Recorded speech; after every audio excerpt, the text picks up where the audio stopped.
It's recording and we're good to go. So our topic for today is about running your first Django application. Okay? So I assume na nakapag-run na kayo na inyong project sa Django. Nakapanggawa na kayo ng assignment ninyo. Kung hindi nyo pa naman nasasubmit, it's okay lang. But then, dapat running na yung inyong server. Kasi yung next natin gagawin is panggagawa na ng application.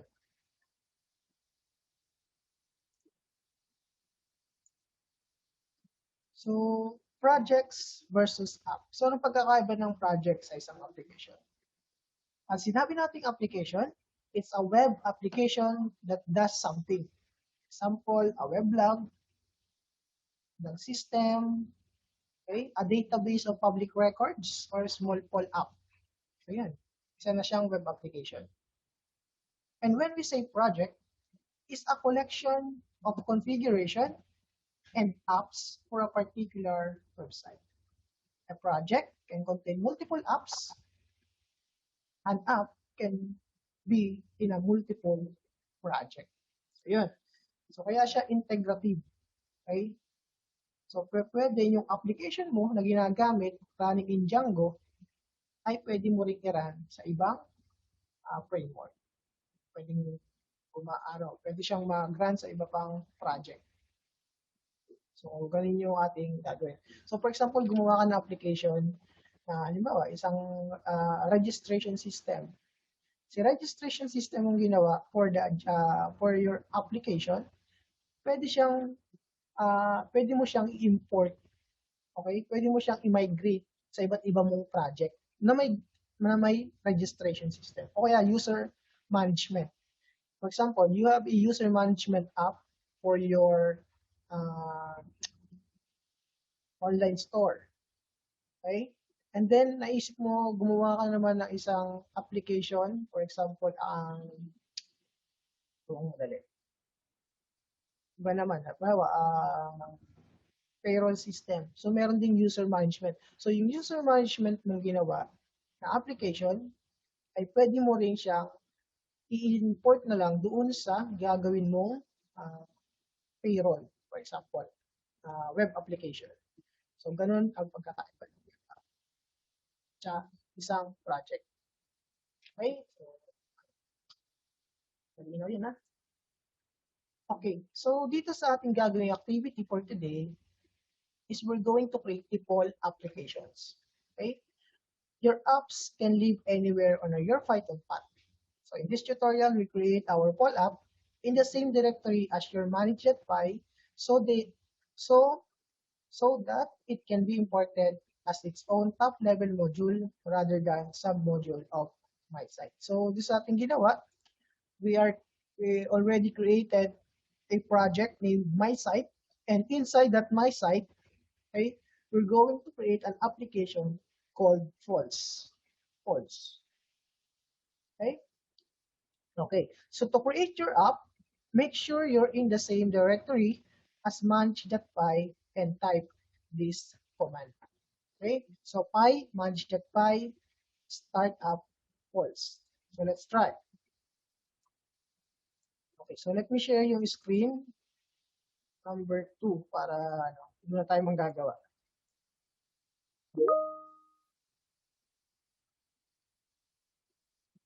Okay. So yan. So just to ayan, so nairan ko na pala ito. So dito, okay, as you can see in my directory, I have created a folder named M050CSIPT. And then I created a project using the command. Ayan, no? My project, py manage.py.my start project my site. So hanggang dyan yung assignment ninyo. Then dapat makikita nyo dyan na nagraran yung inyong Python, yung successfully running yung Python, yung Django. And then after that, nag-create naman ako ng app. Ito na nga yung ating gagawin ngayon. Py manage that file, start up, false. So I already run it. And kung mapapansin nyo doon sa ating directory, so click OK to. So I'm using a Sublime Text as my editor, text editor for the Python. So ang kaganda kasi nito, yung mga tinatype mo ay nag-i-store sa kanya. So kahit anong programming language gamitin mo sa Sublime, kapag na-type mo na yun, create ka ng model, ng mga keywords, automatic nagagather niya. Tapos, yun, hindi mo siya kailangan ulit-ulitin. I-pick up mo na lang. So, I created a application. So, ito yung ating project, pinaka main folder natin. Ito yung project folder natin, my site. And inside my site, I created ito yung ating tinatawag na application. So, false. Ito yung application ko yan. And upon creating or upon executing the command, ito yung kanyang folder na nagawa. We have migrations, init.py, admin.py. So, wala pang halaman yan. Later, lalaman na natin yan. Apps.py. Okay, so, ito. Nag-create siya ng app. Models.py, test.py, urls.py, and views.py. Okay, so ito, tinasting ko yung kanina na dapat ito yung makikita natin. Okay, so let's go back to our presentation. So yan, I already, meron tayong yan. So let's create a directory false which is laid about like this. Ayan, ito na yung directory na makikreate natin. So, okay, so this directory structure will house the full application. Okay, let's write the first view. We need to open the file, views. Okay. Okay. First step. Okay. Yeah. We need to open the file, views.py, and put the following Python code on it. Okay. So, ang sabi dyan, ito. From Django.http, import HTTP response. So, ito kanina, nung nag-create tayo, ito na yung kanyang kaunahang na import. So, kumbaga, by default, imported na agad siya. And then we need to define a function named index. Def of index. So, tatanggap siya ng mga request. And then, ang re-return niya is HTTP response. Okay, di ba sabi natin sa ating napag-aralan dati na si client server, okay, si client, siya ang hihingi ng magpa-process ng request para kay server. So, ang gagawin ni client, pagkapasa niya, babatuhin ni server kung ano yung kanyang request. So, dito nangyayari yun. O, di ba, inopen natin si index ng ating Python, ng ating Django. Kumbaga, tinawag niya, naghingi siya ng request, gusto niyang ma-open yung index. Okay? And ang response niya, kapag pinuksan natin yung index, is to print a text or string na hello world, you are at the full index. So, ganun yung kanyang gagawin. Okay, so we're done. We already typed it. Okay, so this is the simplest view possible in Django. And to call the view, we need to map it in the URL.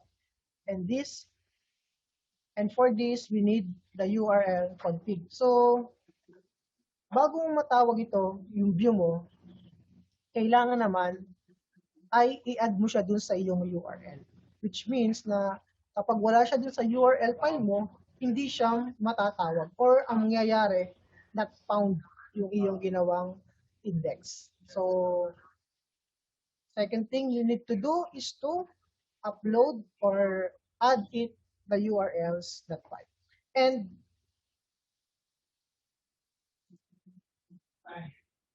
okay, so to create a URL config in the false directory, create the file called URLs. Kasi si Django, kapag nag-create ka ng app, itong urls.py ay hindi siya kasama. So you need to create another file just like what I did in this project, I created this URL, kaya yan, wala pa siyang laman. Okay? So, yan, kailangan, ganito na yung mangyayari sa application mo. False, notify admin. So, yung migration na nakikita nyo dito, is yan, niran ko kanina yung migrate. So, later, malalaman nyo kung para saan yan. So, dito muna tayo mag-focus sa URL.py. Okay? So, ang gagawin natin dyan, since may URL.py na tayo, okay, we need to include the following codes do sa URLs.py. Take note, doon siya sa loob ng Pulse app natin. So, Pulse URLs.py, we need to include these commands or this text. Okay? So, ang gagawin natin dyan is from Django.urls. Ayan, tatawagin natin yun. Import natin si path. Si path. Ayan, malalaman nyo kung sino si path. O yung path. Siyempre, path, ito yung location o yung pinakang URL niya doon sa ating directory. And then after that, from another import ulit, that all.import, okay, Django, import natin yung views. Okay? And then, we need to declare a URL patterns variable. The URL patterns is equals to brackets. Ilalagay natin ay path, kung anong path. Okay? Okay, so wala muna. Views, dot index, okay? And name is equals to, oops, sorry, wala ko. Name equals kung anong index. Okay, so ganyan muna. So later, edit pa natin yan para maging mas maayos yung code natin. So yan lang muna. Okay, so nalagay na natin. After that, na-edit na natin yung URLs.py dun sa ating polls. Ang next naman natin gagawin, or next yung dapat i-edit, ay yung namang mysite.urls. So, saan siya makikita? As you can see dito, ito yung project natin. Okay? Meron niya sariling URLs.py. Yung ginawa nating application. Project, I mean. Sa project naman. I-connect naman natin siya dun sa project natin. Para malaman natin na si Paul's na application ay connected dapat sa ating ginawang project na MySite. Okay? So the next step is to point the root URL config at the Paul's URL module. So in MySite URLs.py, add an import for Django URLs that include and insert and include in the URL patterns list. So you have this one. So pag pinunta natin to, so as you can see, ito naman niya. So this is the my site, yung project natin, URL configuration. So the URL patterns, okay, is the list of the routes URL to views. List daw siya ng mga routes o yung mga pupuntahan, mga daan. Ito yung daan papunta kay index, ito yung papunta kay daan, papunta kay about, o yung link papunta dito sa ating mga contacts, yung mga ganun ba. So dito minamanage yung mga links. Alright. So example, pwede natin lagi dito, function views, add an import, add URL patterns, class-based views, pwede rin, including another URL config, pwede rin. So dito, by default, naka-import na agad yung Django config admin and Django URLs import file. Okay? And sabi diyan, we need to put or include yung path natin na ginawa dito kay Paul. Okay? So itong path daw na ito, kailangan natin i-include dito kay my site urls.py. So all you have to do is to type path, okay, then false, pangalan ng ating app, and then include. Okay, include. Then, ano na include natin? Yung false, yung file na false.urls. So, para pag tinawag natin si Paul, ang pupuntahan niya ay yung nandito sa comma. Pag tinet natin, halimbawa, /false. Okay? Makikita natin dyan kung ano yung ating path na pupuntahan. Kumbaga, ito pa lang yung pupuntahan natin. Pag tinet ko yung false, ito yung pupuntahan niya, index. Okay? So, index yung pupuntahan niya. And, kung makikita natin sa view.index, so view, ito yung kanyang module, kanyang file, views, index. Ang gagawin niya is to return a string na hello world, you are at the Paul index. Okay? Okay, so when you use the include, sabi dyan, you should always use the include when you include the URL patterns. Admin.site.urls is the only exception for this. You have now wired the index view to the URL config, verify it's working with the following command. So you need to verify, you need to run your, py-manage.py.server, run server, para makita natin kung gumagana yung ating route, or yung ating, okay, so, for that, so let's try py manage.py and then run server. Okay? Make sure running siya. Oops. So, mayroon tayong error.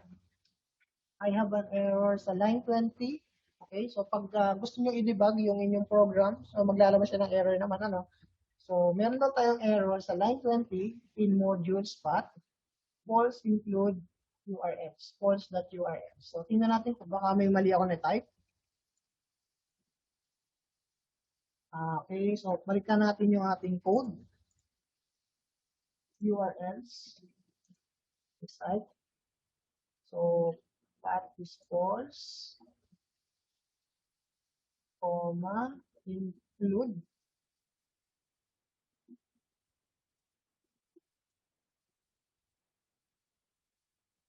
Line 20. I don't know ba't siya mali. Baka naman may mali, false. So, tingnan natin kung saan tayo nagkamali dito. Ang sabi sa error is include false. Okay, so include is not defined. Okay, so hindi natin na-import yung include. Kaya dito, sa baba ng admin, or dito, kailangan natin i-include. So, ginamit natin yung function na include, but then, hindi natin siya in-import. So, that's why, nag-error tayo. So, Django.urls, import, include, include tapos path. So, pwedeng isa-isa, okay? Pwedeng ganyan, o pwede mo rin naman pagsamahin na lang siya para tipid ka sa line. Okay? So, yan. So, save natin. Ayun. So, you can see doon sa server natin, mag-okay na siya. System check, identified no issues. Okay? So, start development. So, tingnan naman natin doon sa ating browser kung siya ay gumagana na. Okay? So, tingnan natin kung gagana siya. Open ko lang yung browser. So, yan. Check ko dito. Ayun. Okay? So, pinuntahan natin yung index natin kapag ka-open niya. O, di ba nung wala pa to, Paul. Okay? Di ba ang index niya kanina is yung welcome or successfully installed. But then, binago natin, ginawa natin na dapat ang index ko na ngayon ay kay Paul. Yan. So, that's why nakita natin dito, hello world, you're at the Paul index. Okay. So, yan. So, yan sa kailangan yung tunan. Alright. So, yan. So pag-usapan naman natin yung path. Ano yung path na yon? So the path function is pass 4 arguments. Okay? So kanina, as you can see, 4 na arguments yung kanya yun. Sa dalawa. So 4 yun. 4 ang pwede niyang ipasa. So 1, 2, 3. Hindi mo example dito ng 4. So 4 yung pwede niyong ipasa, but then kalimitang ginagamit is dalawa lang. So number 2 required, the route and the view. So ito yung route natin, and ito yung view natin. Okay? Okay? 1, 2,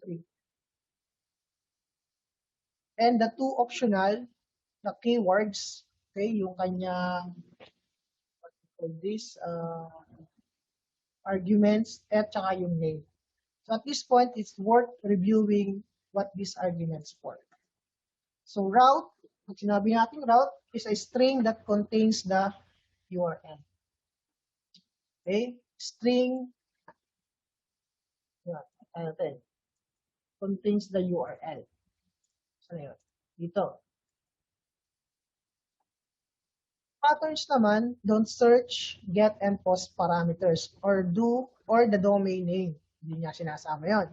So for example, in the request, so halimbawa, pinuntahan mo tong www.example.com my app o yung ating my site. The URL config will look for my app. Okay. In a request, the www.myapp, question mark, sabi nagpasa ka ng parameter ng page 3, ang gusto mo makita, the URL config will also look for my app. So, isa lang yung kanyang pupuntahan kapag gumamit tayo ng path patterns. Okay? So, the path argument na view. So, when Django finds a matching pattern, okay, it calls a specific view function with the HTTP request object as the first argument and any captured values from the route as keyword argument. So, we'll give the example of this in a bit. So, later, bigyan ko kayo ng example niyan. Yun naman yung kanyang ginamit. Then, the arbitrary keyword arguments or keyword arguments, kaya keywords, KWRs, can be passed in direct dictionary to the target view. So, we're going to use this feature of Django in the tutorial. So, hindi natin gagamitin yan. Ito lang yung pwedeng ito yung mga path na pwede natin gamitin. Ano pa? Name naman. So naming your URLs that you refer to it ambiguously from the elsewhere in Django, especially from within the templates. So this power feature allows you to make a global changes to the URL patterns or your project while only touching a single file. So dito mo pwedeng i-edit.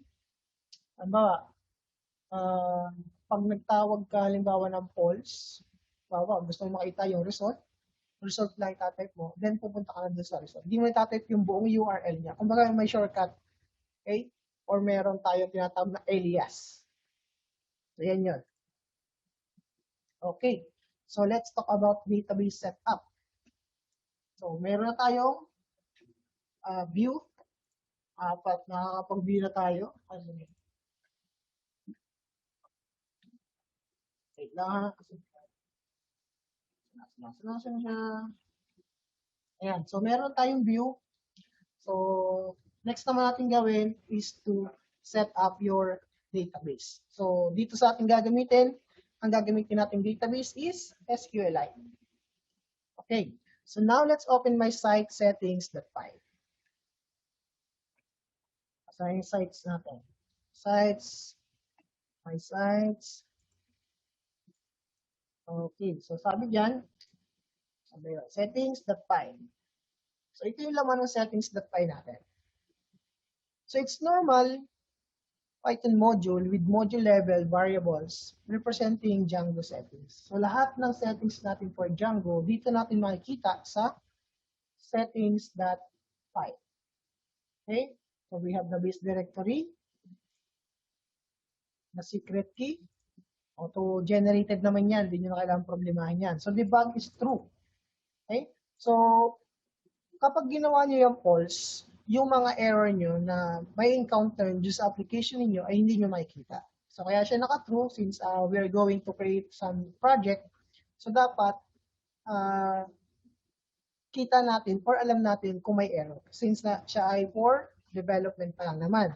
So kalimitan tino-turn off yan or ginagawang false kapag for deployment na. Para naman kahit pa paano, halimbawa may error yung app mo, hindi siya makita ng iyong client.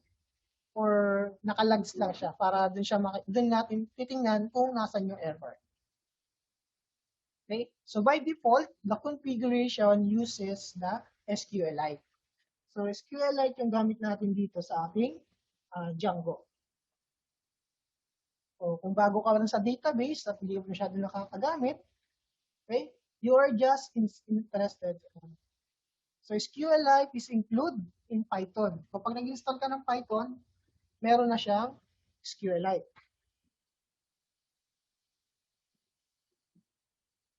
So kapag since meron na nga, hindi mo na siya kailangan problemahin pang i-install.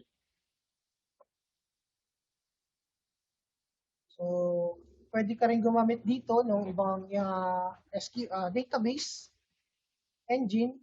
So pwede mong gamitin yung Postgre kung alam mo na yun. Pwede mong gumamit ng MySQL kung meron ka. So ang kailangan mo lang gawin doon is mag-install ka ng binding. So hindi naman natin yun na masyadong tatalakayin kasi we are just going to use the SQLite.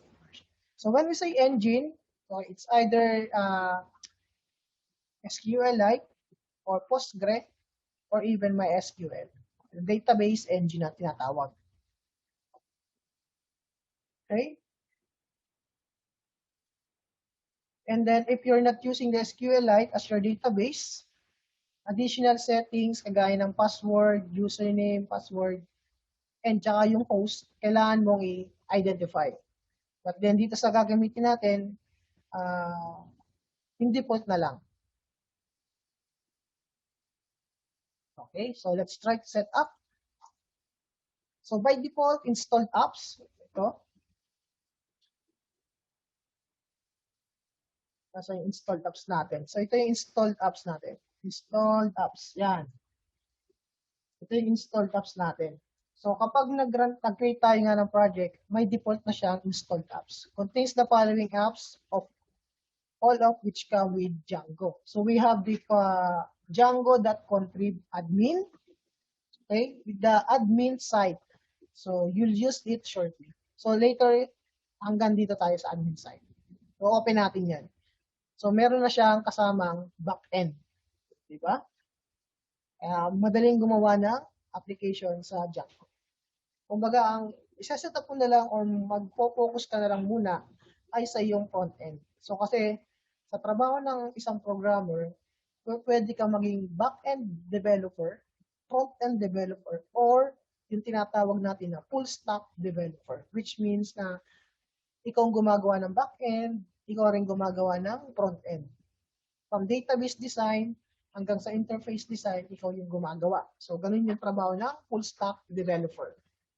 But then, kung sineswerte-swerte ka naman, at ang trabaho mo lang ay front-end, so gagawa ka lang ng interface, and then yung coding. So, database, tsaka yung admin panel, hindi mo na pinoproblema yun. Okay? So, yan. Then, we also have the file, the contrib.out, which authentication system. Okay? So, yung halimbawa may authentication ng kasama. Mag-create ka ng username, password, yan. Meron na agad siya kasama. So, hindi mo na kailangan din problemahin. Content types. Itong content types naman ito is a framework for content types. So, meron na rin siyang kasama niyan. And sessions. A session framework. So, hindi mo na rin kailangan problemahin kasi meron na siya sa Django. Messages framework, meron na rin siya. Messaging. Okay? And yung ating static files, a framework for managing static files. So these applications are included by default as the convenience for the common cases. Okay? So yan. Marami tayong mga kasama na agad na application. Okay. And some of these applications make use that at least one database table, though. So we need to create a tables in the database before we can use them. To do that, run the following command. Migrate. Find migrate.py, manage.py.migrate. Okay? So yun yung ginamit ko kanina. Kanina na-run ko na to sa aking command. So once sa history ng aking command. Kasi na yan. Yeah, manage.py server, run server, start project. After ko mag-create ng start project, nilan ko ito. Py manage.py.migrate. So ang tinrate niya, nung nag-run ako niyan, ay ito yung na-create ng mga files. Yan. So, sa ating loob ng application natin na Pulse, migration folder. So, dito naman nakalagay lahat ng kailangan natin i-migrate. Okay, so yan. So, the migrate command looks at the installed apps and create. So, dito, nung tayo nag-create ng, nung nirun natin yung migrate, okay, it creates any necessary database table according to the database settings in your my site settings.py. And the database migration shift with the app will cover those data. So you'll see a message for each migration it applies. Okay? So tingnan natin kung meron siyang na-click dito. So database natin, database engine natin is Django, name is SQLite, password validation, time zone, GMT plus 8. So let's try to, try nga natin i-run ulit. Kung ano mangyayari. Since may mga binago tayo kanina. So, stop muna natin yung server natin. Okay, sana tayo. Okay, to stop your server, running server, all you have to do is to press Control sa keyboard mo and letter C. Control break. Para bumalik ka sa yung command prompt. Yan, dito ulit. So, try natin, py, manage.py, migrate. Okay, yan, operation perform. Okay, apply all migration. So, ito yung nangyari kanina. Nung nag-run ako ng migrate, nag-create siya nito, mga installed apps natin.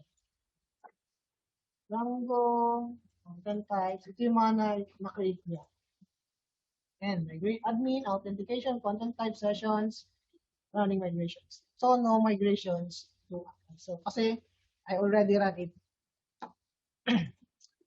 Okay, so next is creating models. So we'll define your models, essentially your database layout with additional metadata. So pag sinabi nating models, ito yung ating mga tables sa loob ng ating database. Okay? So ito, tingnan natin. So when we say model as the philosophy, a model is the single definitive source. Okay? Definitive source daw siya of truth about your data. It contains the essential fields and behaviors of the data you're storing. So, kung ano yung mga essential fields doon sa table mo, yung makikita. And Django follows the dry principle. The goal is to define your data model in a one place and automatically derive things from it. These include the migrations. Okay? Yeah, pwede tayo mag-migrate. Unlike dun sa Ruby on Rails, kung nakagamit na kayo nito, isa din siyang scripting language, migrations are entirely derived from your models file and are essentially a history that Django can roll through to update your database schema to match your content. Right. So next, so the concept are represented by Python classes. So we need to edit false models.file. So it look like this. Okay, so kailangan natin itong gawin. Or type. So since sa false natin, di ba? Sa loob ng false, may file tayo dyan na models.py. So dito sa models.py, dito ka mag-create ng iyong model. Or basically, ito yung ating table sa database natin. Okay? So first, you need to create a class. Okay, question. And then, using the models, that model, okay, tayo ng class. And then questions, question text. So ano yung magiging question text natin? So models, that, so isa siyang character field. Character lang tayo. And it has a max length, okay,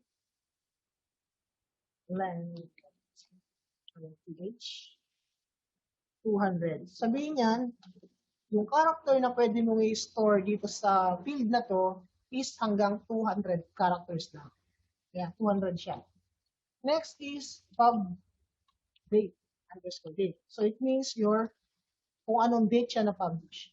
So all you have to do is type model, okay, that date time field, date, so date time field naman siya. Anong klaseng data type siya? Date time field. And nakalagay doon kung anong date siya publish. Date publish. Okay? Next, another class for the choices. For the choice.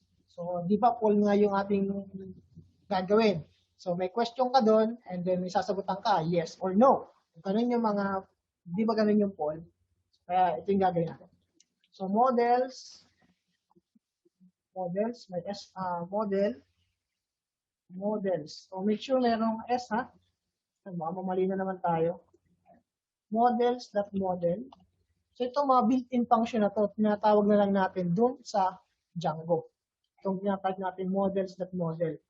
Mga built-in function na yan na tatawagin na lang. So, question. Okay, choices naman. Ang question natin ay manggagaling doon sa ating question na model. So, models.foreign key. Ginawa natin siyang foreign key. So, I hope na medyo familiar na kayo dito. Kung nagkaroon na kayo subject na database. Kung siya manggagaling sa table nating question.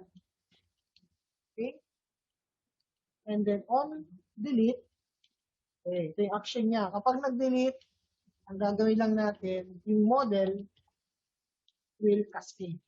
Or, halimbawa, ang sabihin nitong command na to, kapag nag-delete ka, halimbawa, ng pinakang question mo, yung mga related sa kanya or nakakabit sa kanya ng mga choices, madi-delete din. Okay? Yun lang yung cascade. Kapag nag-delete, ika-cascade niya, sabihin, dama yung question, mga choice na yun. Halimbawa, dinelete ko si question number 1. Okay? Yung si question number 1, di ba meron yung choice? Automatically, kapag dinelete yun, madi-delete din dapat yung choice na yun. Kaya siya nakakascade. Okay, so ganun yung cascade. Then, choice text. Choice underscore text. False models. That are filled ulit. So, character lang siya. Maximum length niya ay 200. 200 lang din. And then, votes. So, anong votes niya? False model. So, kapag ganito, okay, so models, integer type siya. Okay, models that integer field. Integer naman siya. Integer, sabihin number without decimal point. Okay? And ang default value niya is 0. Alright. So, we have set up this. Set up na tayo. Ito yung dalawang table na ginawa natin or model. We have question and choice. And yung kanyang field is question text and publication date para sa question. And sa choice naman, kung anong question yun, question number, okay, ano yung choice text niya, and ilan yung boto sa kanya. Okay, let's save this file. Okay, so in our poll up, we created two models. Ito nga, question and choice. A question has a question and publication date. Doon naman sa choice, has two fields, the text of the choice and a vote tally. Each choice is associated with a question. Okay, syempre. So each model is represented by a class that subclasses sa Django.models. Okay, Django.models models. Okay, each model has number of class variables, each of which represent the database field in the model. Each field is represented by instance of the field class. O ano instance nyo? For example, itong car field na to. Okay? Character field. And yung ating datetime field. Okay? Para sa date times. Kapag kailangan mo, field mo ay date and time, you need to use a datetime field. The name of the field of each field instance, for example, yung name ng field natin, question text, tsaka yung public pub date. Okay? Ito yung field name natin, okay, in a machine-friendly format. Kung saan pwede, sabihin natin machine-friendly format, nababasa natin. So you will see this, you will use this value in your Python code and your database will use it as the column name. So ito magiging column name natin sa ating database. Okay?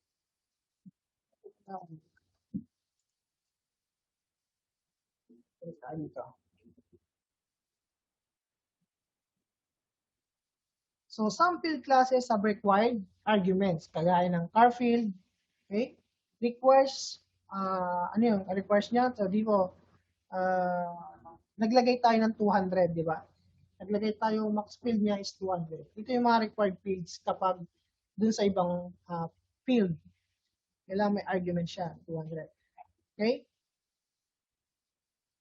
A field can also have various optional arguments. So in this case, we've set the default value dito sa ating votes. We set the default value to 0. Okay? Para pag run at pag open mo ng database mo, ng field mo, hindi siya naka-null. Okay? 0 yung kanyang default value. So pag bagong record siya, 0 yung kanyang laman. Okay. So note the relationship is defined using the foreign key. Okay. Models that foreign key. So it tells the Django to each choice is related to a single question. So yung palang gamit nun. Nang sabihin, si choices, kaya gumamit tayo ng foreign key, related siya sa isang question. So the Django supports all the common database relationship. So yun, yung ating many-to-many, many-to-one, one-to-many, and one-to-one. So yun yung mga relationship na supported ni Django. And later, at pag gumagawa na kayo ng application, doon nyo sila magagamit. Tama, magko-combine ka ng dalawang field, ng dalawang table, tatlong table. So yun, yung relationship nila kailangan maayos. Yung paggagawa ng foreign key dapat maayos. Okay. So, nakagawa na tayo ng models natin. So, after natin gumawa, we need to activate this. Okay? So, that a small bit of model code gives the Django a lot of information. And with it, Django is able to, so yung ginawa natin yon, itong code na to. Yan. Pagka-exing code. Ang katumbas niyan, okay, it will create a database schema. Yung create table statements. So kung nakapag-database na kayo, tapos ay manually kayo nagawa ng table, kailangan doon, create table, tapos table name, ano yung mga fields. So isa-isa nyo siyang itatype, di ba? Then ano pa yung kanya, sa Python, ganito lang. Hindi nyo kailangan mag-create ng mga SQL command kasi nandun siya sa Python. So create a Python database access API for accessing questions and choice object.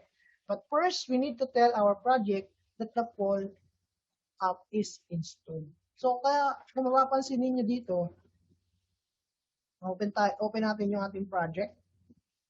Okay? So, di ba ito yung poll? Ayan, di siya gagana kasi naka-stop yung ating server. So, later, makikita yan. So, pag hindi naka-run yung server nyo, malamang, pag naka-stop yun, hindi nyo makikita yung inyong page. So, dapat naka-run yung inyong server. Okay. Django apps are pluggable. Sabi yung pluggable, you can use the app in multiple projects and you can distribute app because they don't have to tie to a given Django installation. So, halimbawa nga, may bagong version ng Django. Okay? Gusto mo yung ginawa mong app from 3.0, ma-upload mo sa 3.1. So, all you have to do is to import your application. Okay. So, to include the app in your project, we need to add the reference to its configuration class in the installed app. So, balikan natin si installed app din sa ating settings.myfile. Okay, dito. So, as you can see, wala pa si app dito, yung ating false app. So, para makita siya or ma-consider siya na application ni Django, kailangan natin siya idagdag. So, the false config class in the false apps.my file, okay? So, edit natin yan. So, kasi di ba dito, meron tayo dito sa false natin, apps. Okay, so yan. Ito yung ginawa. Tama ba na-share ko? Tama, screen ko pala. So, yung ginawa na pag nag-create tayo ng application, automatic magkakaroon to. Class false config app. So, kailangan name ay false. Okay? So, kailangan lang natin to itawagin or isama dun sa ating installed application. So, sa ngayon, hindi pa siya kasama sa installed app. So, punta tayo kay settings. Okay, so dito itatip lang natin kung anong pangalan ng app natin. And then that apps. Okay. Installed apps nga siya, di ba? Parang dito siya. Apps.py. Di ba? Dito yun. Sa loob siya ng file na to. False. Apps.py. Kaya dito natin siya binabago. Dito natin siya isasama. Sana. Apps.py. Tapos, false. Kung anong ginamit natin na pangalan ng configuration. False config. Okay, so then, so kasama na siya. After that, masama na natin siya para tuluyan siyang ma-install dun sa ating project, yung apps application na yun. We need to, okay, now Django knows to include the false app. Let's run another command. So, py make migrations, anong pangalan ng app? False. So, sasama natin sa ating application yung false. Okay, so we need to run py manage.py make migrations. False. Okay, so tingnan natin kung nangyayari sa kanya. O yan. So, maa-access na ngayon natin si question at si choice. Ma-edit na natin yun. Yung table na yun. So, ganun lang ang panggagawa ng table. Nag-create ka ng model, tapos, after mo ma-create yung model, meron ka ng field. Okay na, set up na lahat. All you have to do is to include sa ating project and then make some migrations para ma-access naman natin yung ating ginawang mga model sa loob ng ating application. Okay, so created model question. O yan, so migrations, 001, initial.py. So ito yung nangyari sa kanya. Kanina di ba wala yan laman? So ito yung naging laman niya. Okay, migration. Okay, so migration, created model, name, question, fields niya. Ito, auto-resume, auto-created true, primary key true, serialized false, verbose is ID. Okay, question. So automatic nag-create siya ng kanya ID. So since auto-increment siya or auto-generated siya. And question text, ayan yung pinagagawa natin. So, migrations. Okay? Input file. So, meron tayong 001 migrations.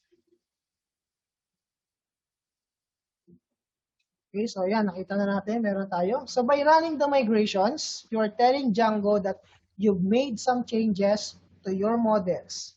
So, in case na may papalitan kayo, halimbawa, kailangan nyo magdagdag ng fields. Kailangan nyo i-edit yung maximum length. Okay? Para ma-alter yon, you need to run again yung make migrations. Okay? Kapag meron kayong gustong baguhin dun sa inyong model. Okay, migrations are how Django stores changes to your models and thus to your database schema. So yun yung gamit ng migrations. So there are files on the disk. Okay, you can read the migrations for a new model if you like. It's the file false migrations initial.py yung na-create natin kaninang file. Ito yung migration natin na-create. So don't worry, you're not expect to read them every time. So hindi mo kailangan basahin yan kasi so ito yung mga wala sa ibang scripting language. Okay? Na kailangan mo talaga tong gawin mano-mano isa-isa. At dito, generate ka na lang ng generate. So ganyan yung kagandahan niya. Okay? Django makes one, but they're designed to be human editable in case you want to manually tweak how Django changes things. So, for example, gusto mong mag-add talaga dito, okay, ayaw mong mag-migrate, try mo i-diretso dito. But, ako hindi ko pa natatry na mag-direkta dito manggawa. So, later, tingnan natin kung pwede siyang, kung mababasa din siya. Okay, so, migration operations, migration trade model. Ayan. Make sure lang masusundan nyo yung code kapag dito siya binago. Kasi pag dito, halimbawa, sobrang dami mo ng models. May binago ang isa, may namali ka. So, hindi mo na agad siya mahihirapan ka na mag-check or mag-check kung saan mo yung error. So, mas maganda, i-migrate mo na lang, command mo na lang. Okay, next. So, ano pa yan? So, there's a command that will run migrations for you and manage your database schema automatically. So that's called the migrate. Ginagamit natin kanina. And we'll come to it in a moment, but first, let's see what the SQL migration will run. So the SQL migrate command takes migration names and returns their SQL. So, kung gusto mo makita kung ano yung niraran ni Python, okay? Kung gusto mo yung kanina, ano ba yung niran niya migrate? Tsaka yung make migrations. Okay? So let's try file, manage that file, SQL migrate. Anong application? False, and then 0001. Okay. Ayan. Ano siya ng SQL. Ito. You would see something similar to the following, where we formatted it for readability. Okay, so ito yung kanyang ginawa or yung na-generate na SQL. Sabihin, nag-create siya na model, question, okay, nag-create siya ng table, ang pangalan, false underscore questions. So yung pangalan ng table natin. Nag-create siya ng mga fields, ID, okay, question text, date. And then yung pangalawang table, nag-create naman siya ng table name na choice. Nag-create siya ng ID, choice text, votes, and question ID, which is yung kanyang foreign key. Okay? And, yan, nag-add siya ng constraint na yun daw, question ID is related or one of the question dun sa ating table na yan. Okay? And then commit. So, kung wala pa itong gantong klaseng migration ng Django, ito yung itatype mo isa-isa para makapag-create ka ng table sa iyong database. Okay? So, imagine kung gaano pinabilis, okay, yung iyong panggagawa. So yan, hindi mo na kailangan. Lalo na itong constraint, makakalito yan. Unlike dito sa ginawa natin kanina, nung nag-create tayo ng models, yung pag-constraint niya, ito lang yun. Okay? So dito, kung makikita nyo, sobrang haba yung kanyang command para do sa paggagawa ng relationship. Okay? So, sana na-appreciate nyo yung mga ganyan bagay.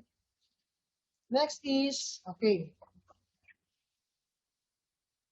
After natin magkaroon ng make migrations, okay, we need to run again yung manage.py.migrate. Okay? So, since may binago tayo, may nadagdag dun sa ating application. Okay?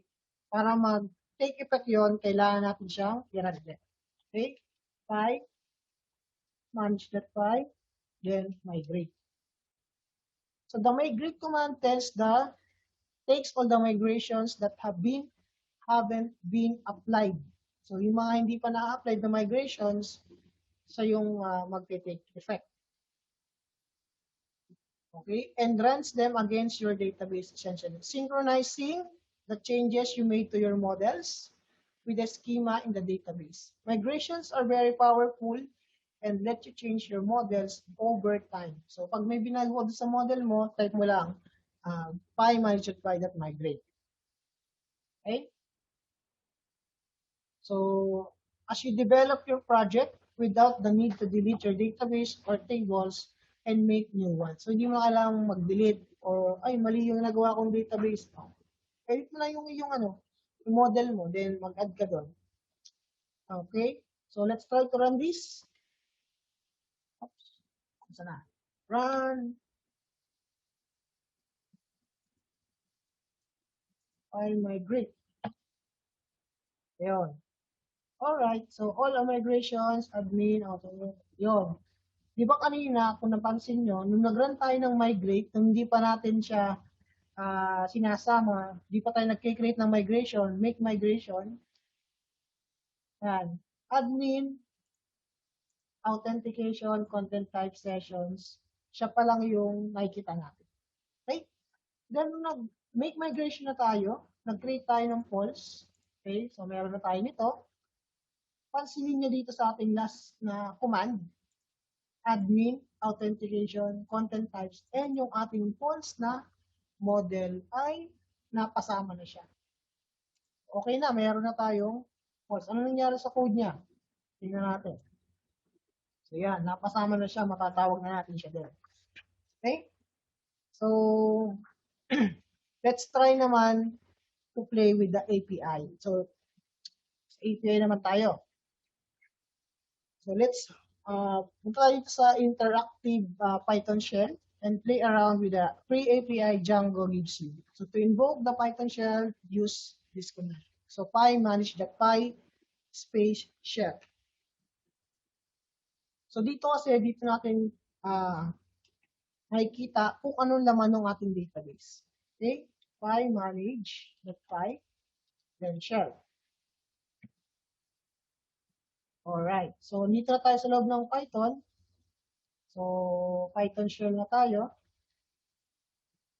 Ito yung mga kailangan natin i-type para ma-check natin kung na-access ba natin yung ating database.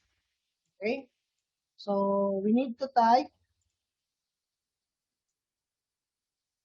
Okay, so let's type from false.models import choice and question. So, in-import natin yung ating dalawang model na choice and question. Okay, enter. Okay. So, let's tingnan natin kung meron na siyang laman. So, ito yung katumbas ng select all. Example, question .objects.all. Para yung katumbas niyan sa SQL is select all from table question. So, as you can see, query set niya, wala pa siyang laman. Okay? So, how are we going to insert new data dun sa ating table na question? Okay? First, we need to, since meron tayong date time dun sa ating table, we need to include, okay, we need to include yung time zone. So, first natin gagawin is to include this from Django utils. So, utility siya. So, import natin yung ating time zone. Okay. Okay, then question. So, variable q is equals to question. Make sure tama yung pagkakatype nyo ng database table or model.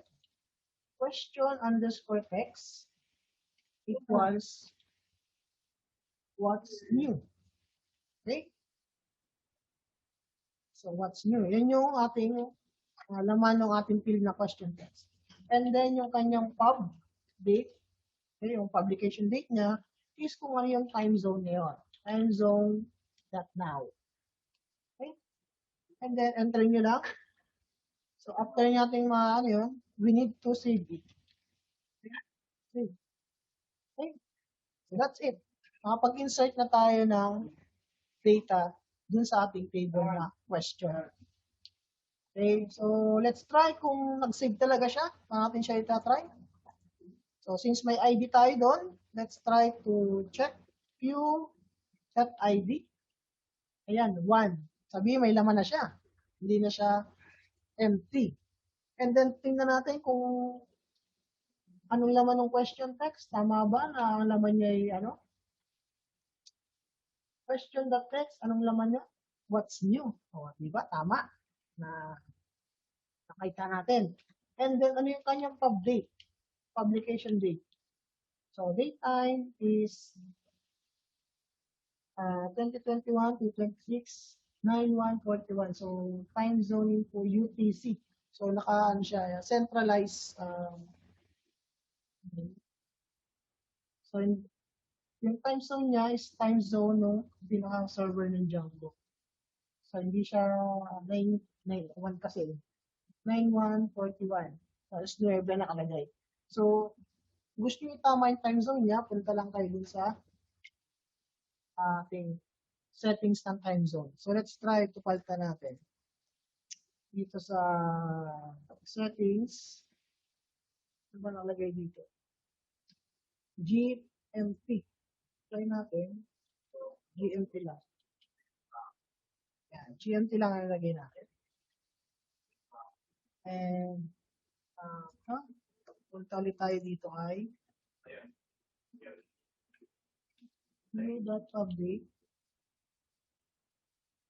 Ako magte-take effect ito kung kahit hindi natin palitan, migrate na. So, hindi siya nag-take effect. So, yun lang naman yung oras lang naman yun. So, the date is February 2, 2021 February. So, yung oras ay hindi masyadong nakakita. Okay, so next is, paano naman kung gusto nating palitan yung laman? Okay, mag-update tayo ng field. Okay, so all you have to do is to type Q, question underscore text. Okay. Is equals to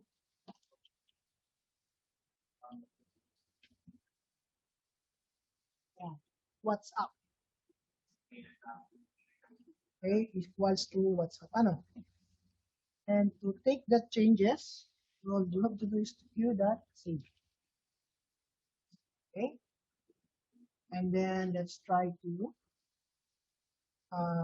tingnan ulit natin kung may laman ulit. So question objects not on. So ito yung equivalent ng select all from table question. Ang command na yan.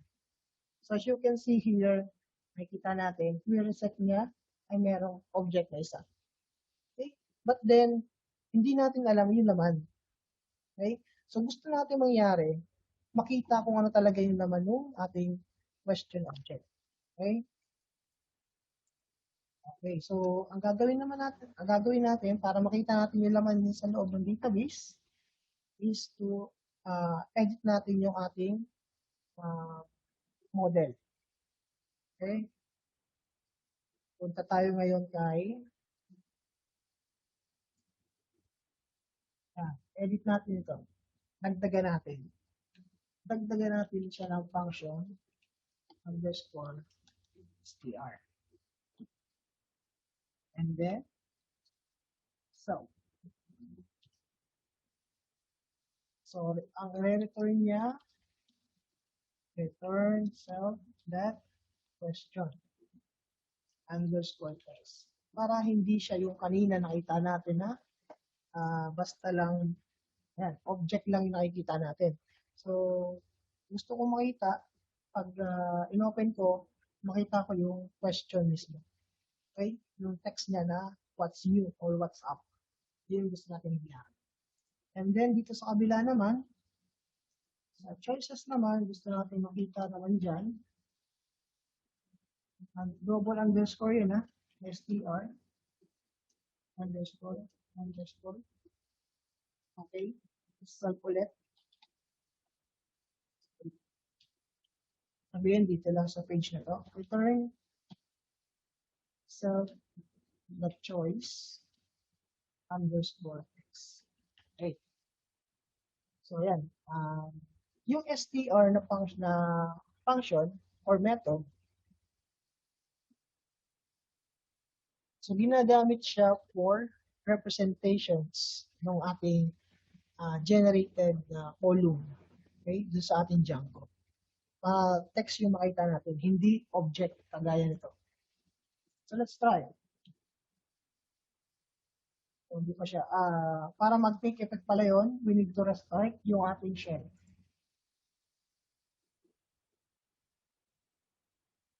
Okay? So, before that, bago natin i-restart, punta ulit tayo sa model natin, dagdag natin yung time zone naman. So, di ba, ang nakalagay lang dito is yung text niya, dagdag natin yung time zone. Para kita din natin yung date. Ano? So, def was underscore publish recently self. So, user define ko pwede niyong baguhin yan. Tapos, return self.pub pub date natin is greater than or equal to the time zone. So, time zone right now. Okay. This daytime, the time delta. Okay. Days. So, para yung current or yung recently uploaded na data yung makita natin.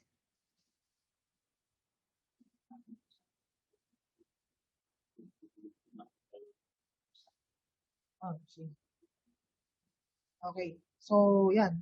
So, itong data, ang return niya, yung currently lang na-publish niya yung araw na to. Kaya siya may minus 1. So, minus yun. Equals yun pala. Equals 1. Ayan. Okay. Then, since ginamit natin yung import, we need to import naman yung import pataasan. Import natin yung date time para magamit natin. And then, after natin ma-import yan from Django, utils, import natin naman yung time zone. Okay? Save natin. Then after this, so that addition of import date time and from Django utils import time zone to reference the Python's standard time, standard date time module, and Django time zone related utilities para magamit natin yung sa Django. So in Django, itong utils that import time zone respectively.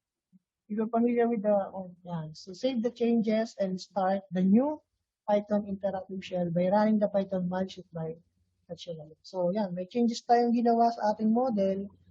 So para mag-take effect yun, kailangan natin i-restart yung ating shell. So to do that, type exit or Control Z. Enter. Okay, balik tayo doon. Then type lang ulit natin. Py manage.py na shell. Okay, so type ulit natin yung ating command. Okay, so ayan,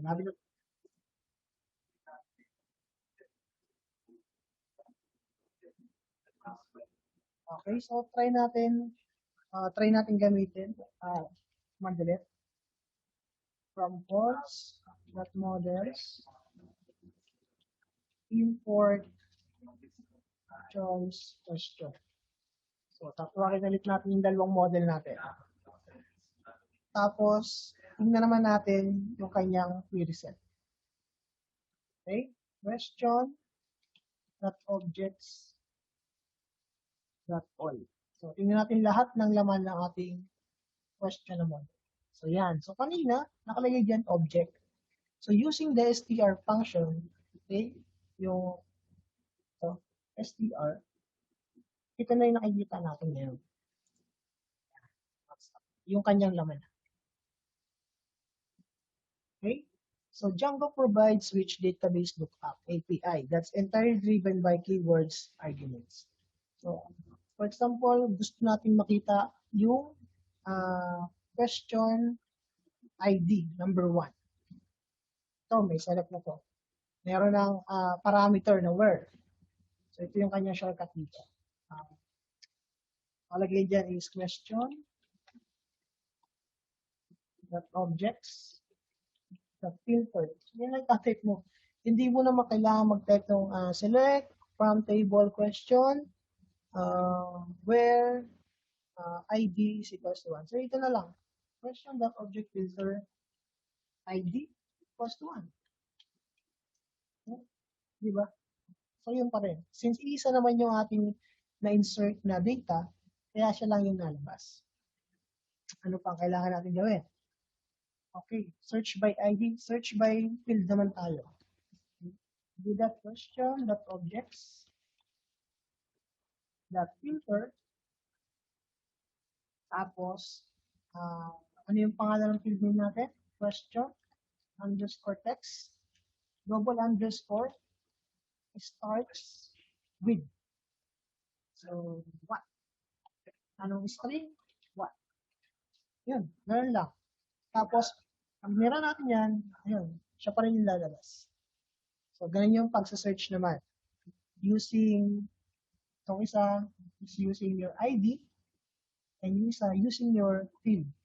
So, yung mga function na ganito, starts with, kailangan nag-start siya sa double underscore.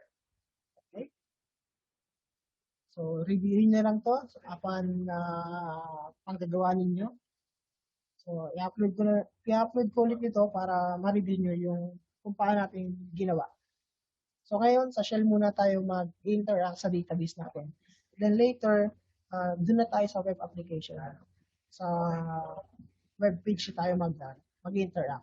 So, sa ngayon, dito muna sa shell. Kasi, yung pinagta-type natin dito, mga import, yan din yung gagamitin natin para mag-select, mag-edit, mag-delete ng data sa database. Okay? So, tingnan naman natin yung question. Get the question that was published this year. So, halimbawa, another command naman. So, from Django utils import time zone. So, kailangan nyo siyang import kapag lalo na kung daytime yung inyong ipapalabas. Kasi pag hindi siya in-import, hindi nyo magagamit yung function, yung ating time zone, hindi nyo makukuha yung date, kakaroon kayo time zone. And then, kuha tayo ng variable, current year daw. So, ang current year ay time zone. Kung anong time zone ninyo, not now. tapos that year. So dito, kukuhain natin yung kung anong year lang yung kung ba, di ba ngayon 2021. So year 2021, alin yung mga data na na-publish or na-save. Okay. And then, so naset na natin the question that objects that get. Kukuhain natin, kaya nga get. Get natin yung pub date underscore year is equals to current underscore year. So, bakit get ang ginamit natin? So, ba't hindi nilang ginawa yung yung kanina na filter? Okay? So, ito get natin kasi gumamit tayo ng variable na current year. So, yan. So, may error tayo. Okay, so, cannot resolve keyword S into field. Objects. Question. So, may mali tayo dito.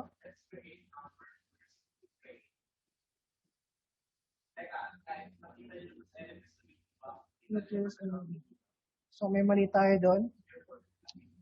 So, from Django, YouTube symbol time zone. Tama naman. So, question. So, current year, time zone that now, that year. Next question. That objects that get. Ayun. So, yan. So, mali tayo dito ng isang underscore. Double underscore dapat yun. So, yan. So, makita niya yung time zone na na-publish, yung data na to is yung ngayon, yung WhatsApp, yung ginawa natin kanina. Okay. So, paano naman pag nag-search tayo ng wala pa sa data? Okay. So, let's start. Question that objects that filter tapos ID is equals to 2. So, since wala pa tayong sinesave na data na merong ID na 2, dapat wala siyang lalabas. So, query set niya is wala. Okay?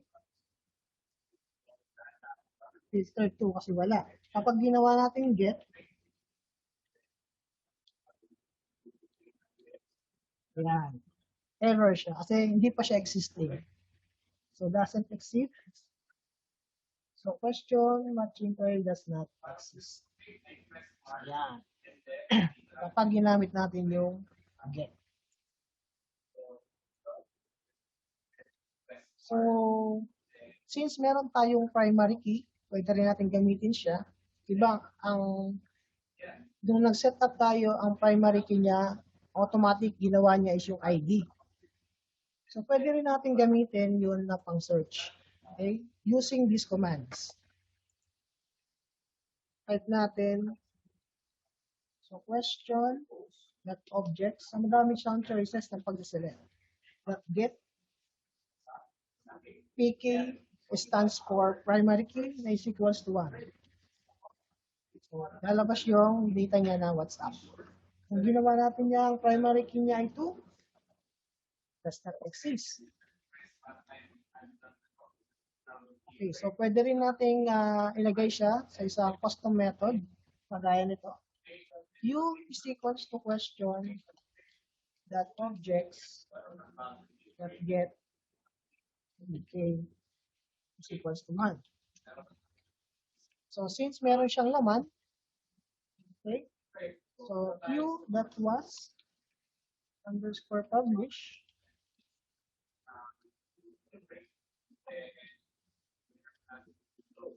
recently. So, tinawag natin yung ating model or function dun sa ating Okay?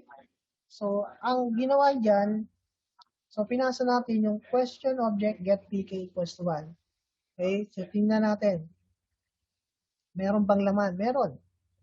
So, tinawag natin yung ating method na was published recently. So, tingnan niya na ito bang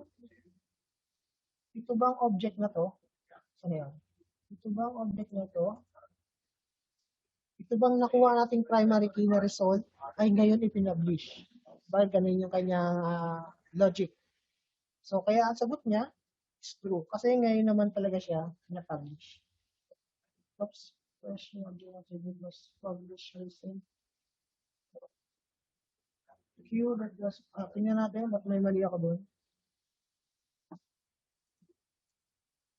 Was published recently. Sorry. Recently pala dapat. Mali yung type ko. Recent lang yung type ko. Recently. So, dapat ingat kayo dun sa mga pagka-type nyo. Kailangan siya ay tama. Kasi case sensitive yan. The day is an invalid keyword.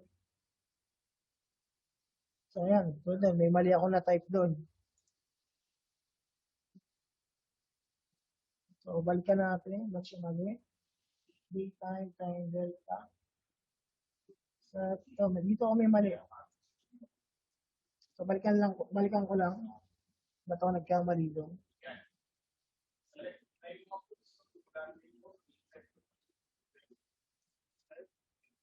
So, self-pub.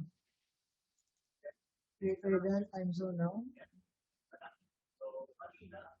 Daytime. Time delta days. Yan. Kulang ako ng S. Tayo, kulang siya ng S. Ingat kayo pag type mo. So, balikan natin. So, tingnan natin na may binago tayo at tingnan natin kung mag-i-effect na siya.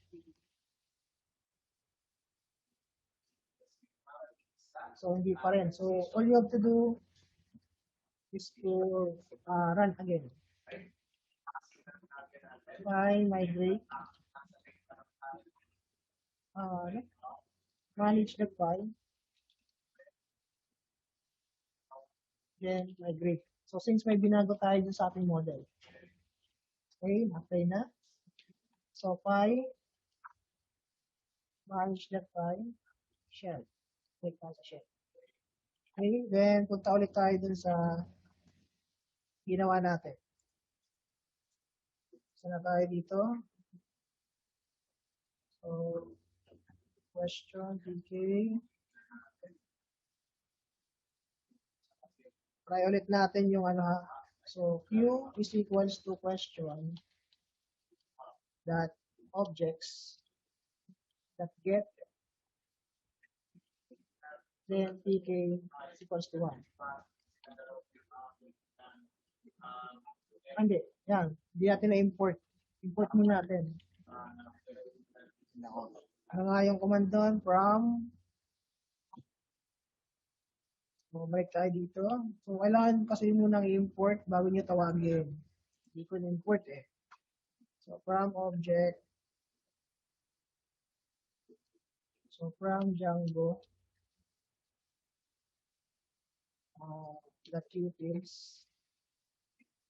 Import time zone. Okay? And then, ano pa yung nauna natin?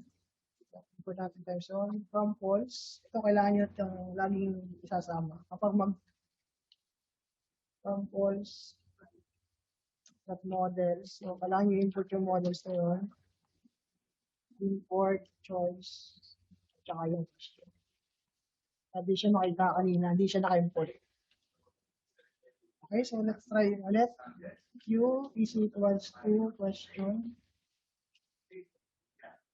Question that objects that get. Tapos, PK o primary key is equals to 1. Tapos, ano kasunod niyang command?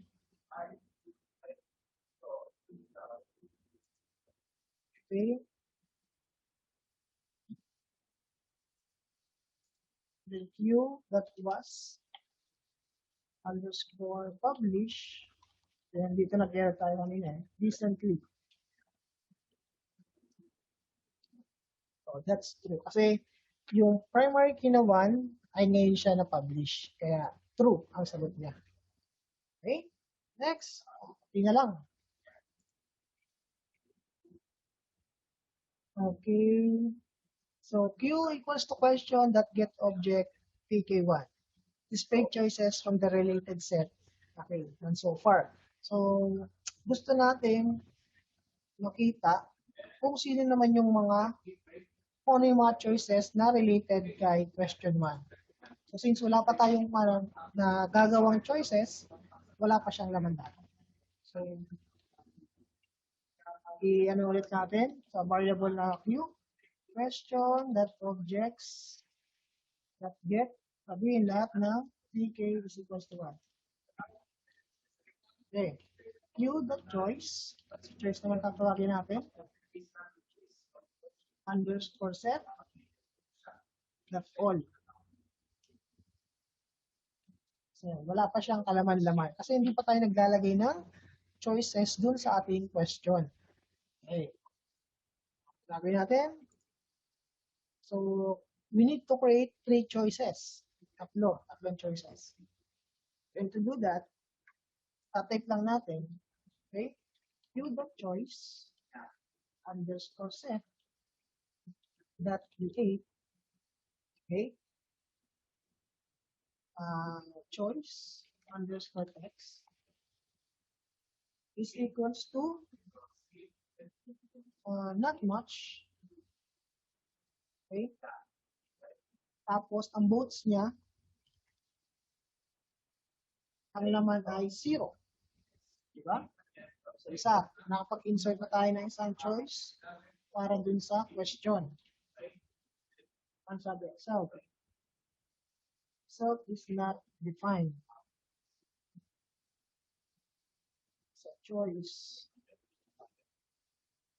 So, we have an error dun sa module natin. Line 23 is PR. So, balikan natin. So, may error na naman ako pagka-type. Line 23. Return self-choice underscore self. Mali spelling ko ng self. Ayan. Mali spelling ko ng self. Ayan natin kung maglaro ulit siya. Okay, so since may binago ulit tayo dun sa ating model, kailangan ulit natin siya i-run. Okay, manage that file. Manage that file. Migrate. Okay, so balik na tayo sa shell. Manage that file. Shell. Okay, import ulit natin from false. Import choice. Tapos yung kanyang question.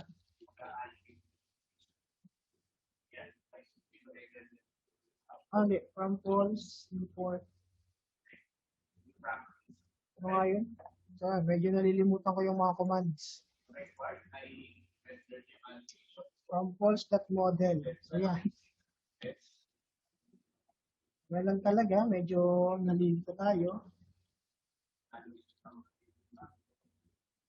Import natin yung time zone, import natin yung more. Kung pwede nyo balikan yung mga pinahit nyo, pindutin nyo lang yung arrow keys. Okay, from Django import, from false, so false model, tapos question get, okay, tapos question objects gets speaking to question here. Ang tinatype natin kanina.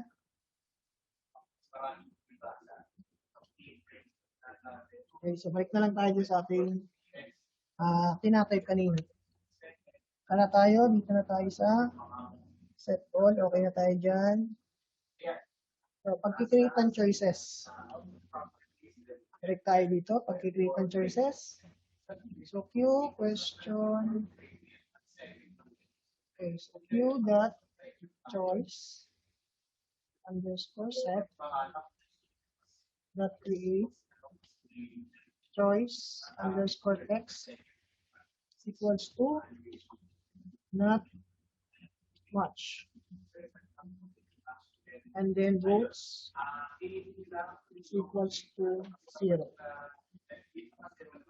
Ayan. choice, not much. So, na-insert na natin. So, yan, may mga konting pagkakamali din. Then, next natin, so, paano na tayo maghirap mag-type. So, the sky. Okay? The sky. Coded na siya agad. Next, edit na lang natin. Anong laman niya? Just happening again. Okay, so inserted na siya. Okay?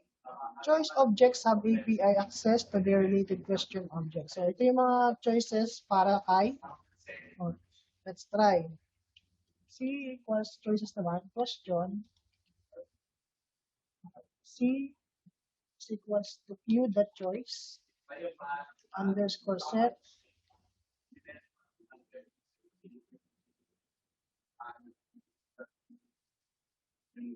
underscore set dot create. So, gawa tayo ng iba. Choice underscore text is equals to just happening again and again. So, para lang ma-identify natin na ito daw si yung ginawa natin dito, okay? Si variable si daw na yung question na yon, okay? Choices.text na yon ay para kay question. Dun siya related. Roots zero. Oops, boots pala. Sorry, mali na naman ako. Type. Okay, so let's try to question. So what's up? Okay? And vice versa, questions objects get access to choices objects. So pwede yung ganon. Pwede yung ginawa natin kanina na isa-isa. So, pwede rin naman itong ganitong pag-add. Okay? So let's try naman yung question q dot choices underscore set dot all. Ayan. So lahat ng choices makikita natin. So not much, rain, not much, sky, saki again and again. So yan yung mga choices dun sa question. And ilan yung question na yon? Choices na yon? So choice underscore set, ayan. Bali, 6 na nagawa na natin. Ano? Dami na natin nagawa. Okay, so next is, so the API automatically follows relationship as far as need. Use the double underscore to separate relationships. This works as many levels if as you want, and there is no limit. Okay? And find all choices for any questions was published in this year. Okay, so let's try this command. Okay, try natin to. Choice.objects.filter. Tapos, question underscore, double underscore, pub underscore date. So ito, name ng ating table. Okay? Then yung kanyang field. And then, ang year daw ay current underscore year. Nagawa na ba natin yung variable na yun? Okay, so may error tayo. Choice object filter.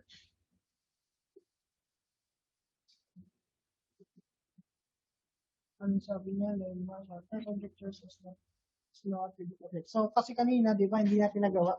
In-import natin, hindi natin na-create yung year. So, try natin muna i-create yung year na yun. So, balikan natin yung Python, import choice, time zone. Was current year is equals to, okay. So, related talaga siya. Kailangan May pagkakalat. So, nasa na yun? Current year is equals to time zone that now, that year. Is time zone, not now, that year. Okay, so may variable na tayo. Balikan natin si Django. O error type object choice has no attribute object. Ay, sorry. Objects pala dapat yun. Objects. Current, mali pa yung year. Ng A. Yan, nagkakaroon tayong typo. Ayan. So, ayan. Nakita nyo ang lahat ng choices ay lumabas ulit. So, sana tayo? Get choice. Okay. So, try naman natin mag-delete ng specific na data. So, C is equals to Q.choice underscore set the filter. So, di ba pag mag-delete tayo, ang command natin doon sa SQL is delete from table, then where ID is equals to 1. So, lahat ng ID na 1, madi-delete. So, dito, ang di-delete lang natin ay choice underscore text. Ay double underscore starts with then just kidding. Just kidding. Just hacking. So lahat ng word na may just hacking sa unahan, siya yung madi-delete. Okay, C dot delete. Okay? Ayan. C2 false choice 2. So na-delete yung kanyang. So pag tinignan ulit natin yon. Okay. Set choice, search to setting. This object current year. So yan. Ano na lang siya na natira? Yung not much at saka yung the sky. So dalawa ito, 1, 2, so nagdoble yung ating not much. Naging tatlo, So try natin deletein din yung not much. Kasi nagtatlo siya ng pasok. Yan. Palitan lang natin to ng not. Okay. C dot delete. Okay. Okay. Tatlo yung na-delete niya. Then, tingnan natin. Choice na lang niya is sky. Okay? So, magdagdag ulit tayo ng choices. So, ano nga yung paraan para magdagdag? Ito yung kanyang command para mapagdagdag tayo ng choices. So, Q dot choice underscore set. Tapos dot create. And then choice underscore text is equals to not much. Okay? Balik natin. Then, comma, votes is equals to 0. Choice not much. So, tingnan ulit natin. Current year. So, dalawa na yung ating choices. So, ganyan yung pag-add, ganyan yung pag-delete. Yung pag-update, ganoon din. Kita nyo naman yung pag-update kanina. So, review nyo lang dito sa video kung paano. Okay, so nakapag-delete na tayo. Okay. So, let's proceed to our last topic, introducing the Django admin. So, si Django, okay, generating admin sites for your staff or clients to add change and delete content is tedious work that doesn't require much creativity. So for that reason, Django entirely automates the creation of admin interface. So yung backend niya, meron ka na kayong backend kaagad, and ginawa ni Django, meron na siyang create agad. So Django was written in the newsroom environment with a very clear separation between content publishers and the public site. Okay? Site managers use the system to add the news stories, events, sports, scores, etc., and the content displayed in the public site. So Django solved the problem of creating unified interface for the administrator to edit the content. The admin isn't intended to be used by the site visitors. It is used for the site manager. So if you're the site manager, so ikaw lang dapat yung may access sa yung Django admin. And before we create a Django admin, first, okay, we need to access the Django admin. So kailangan natin ng user. Okay? And to do that, labas tayo sa ating Python shell. Okay. So type natin py, manage that py, then create super user. Okay, so magpo-prompt yan ng username. So try natin gamitin. For the username natin, so leave it blank. So ang username natin ginamit dito is Jules. And then email address. So ilagay niya valid email nyo. Then password. So my password here is secret.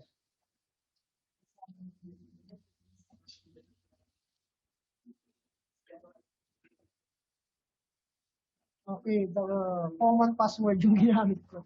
So yes lang natin para ano. So yan, mayroon na tayong user, mayroon na tayong password. Username, password.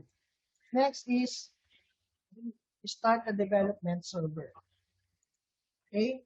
Run ulit natin. Try natin kung ma-access na natin si admin. Okay? So run ulit tayo. My site. Py manage.py. Run server. Okay. So balik tayo sa ating browser. And then let's check kung magraran na itong poll. So yung poll, nagraran pa rin. Hindi pa rin natin nababago yung kanyang index. And then punta tayo kay admin panel. Admin. Wow, may admin na tayo. So yan, automatic. Meron na siyang design. So ano yung ginamit nating username? Then password.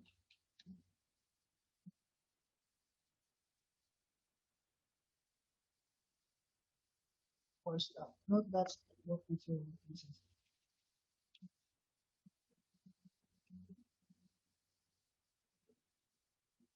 Ayun. So pumasok tayo. So ito yung admin panel ng ating Django.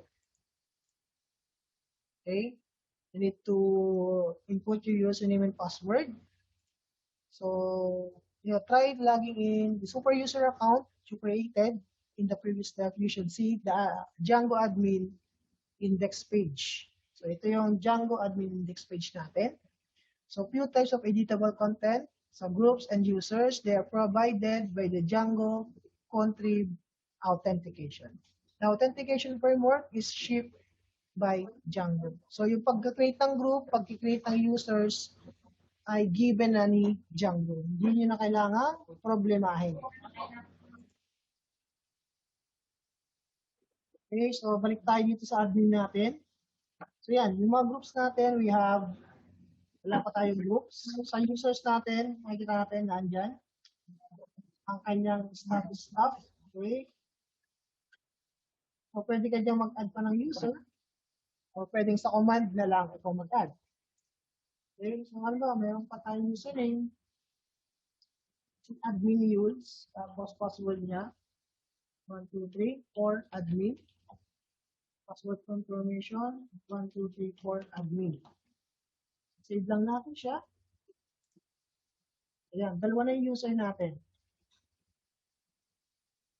So, yan, password alpha, ano? First name, Robinson Mille, Robinson numbers, Robinson Mille, at gmail.com. Example, active, status. The user can log into this admin site. So, yun. Checkan nyo lang yun kung siya super status. Okay, change group. Wala pa naman tayong group. Permissions. Yan. Pwede kayo mag-add ng permission ng inyong user. So, choose user permission. Admin siya. Log entry. Can add log entry. So, since super user yung ginawa natin, okay, yun na lahat yan. Then, last login is today. Okay, save. Save natin. Ayan. So, dalawa na yung users natin. So, sa user management, hindi na tayo mahihirapang gumawa. Kasi meron na siyang built-in na user. Okay, so kung meron kang group, gawa ka ng group. Diba? For admins, for for editors, kung gagawin mo yung vlog, ganun. Tag-groups ka. Then, nasan yung ating ginawang application? Ba't di natin kita dito yung polls? So, to do that, para ma-add yun, gagawin natin ay, okay, punta tayo kay admin.py doon sa polls natin na application. Okay, admin.py. So, wala pong laman. Ang gagawin natin, i-import natin yung ating ginawang application. Mod from .models. Okay. Import natin si question. Okay. Then, admin.site.register yung question. Okay. So, dapat makikita na natin yan. So, let's refresh yung ating web browser. Ayun, false natin yung question. Okay? So, paano natin i-add? Yan. Yung question natin, nandito na. So, dito natin i-manage yung iba pa nating mga gagawin or mga idadagdag natin na question. Diba? May question pa ulit na isa pa. Question text. Okay? So, yung kaninang ginagawa natin sa shell, pwede na natin ditong gawin. Okay? So, pinakita ko lang yun para alam nyo yung the code behind those creations. Kung paano siya mag-insert, paano mag-delete, paano mag-edit, yung code by code. So, dito sa interface, pwede na din gawin yan. So, are you having fun? The publish is today, time now. Okay, so, dalawa na yung question natin. Nasaan yung choices? Okay, so yan. Pwede natin i-edit. Okay. So, paano pag gusto natin i-add na rin natin yung choices? So, let's try kung ma-add siya. From model, insert question. From that models, import choice. So, di ba, dalawang table natin yan? And then, admin, that site, register choice. Okay? So, let's try kung lalabas din yung choice. Kung hindi, ay may error pa. So, ano ba? Ayan, yung ating choices. Okay? Not much, the sky. So, it's not much. Okay? Dun sa, para siya dun sa question na what's up. Okay? Votes na 0. Question. So, choices ulit. The sky. Hindi naman siya. So, pag gusto natin gumawa ng another choices, add choice tayo. Para kanino? Are you having time? Yes. Okay? Save and continue editing. Save and another. Para kay are you having time ulit? No. Save. Yan, dalawa na yung, apat na yung choices natin. Okay. So that is your first application for your Django.